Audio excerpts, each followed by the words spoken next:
तो देखिए, एक तो फतेह क्लास की सबमरीन्स है जो रवाना हुई हैं, दूसरी गदीर श्रेणी की जो गदीर क्लास है उसकी पनडुब्बियां हैं जो पर्शियन गल्फ के उथले पानी में एक्शन के लिए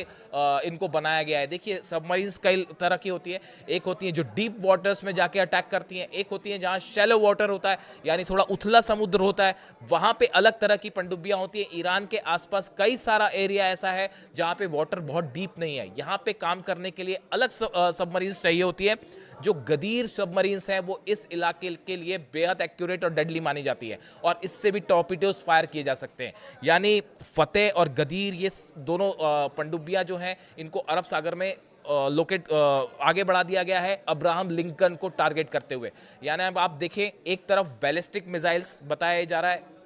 जिस तरह से खबरें आई कि अमेरिका जो है वो कभी भी ऑपरेशन कर सकता है। बीती रात को भी इस तरह की खबरें अचानक आने लगी थी कि निशाना बनाया जा सकता है ईरान को, और इसी बीच में ये खबरें आई ईरान ने हर मौके पर अपना एग्रेसिव स्टैंड लिया है, इस तरह का एक कदम उठाया है जो अमेरिका के किसी भी एक्शन पर हमेशा भारी भारी पड़ता दिखाई दिया।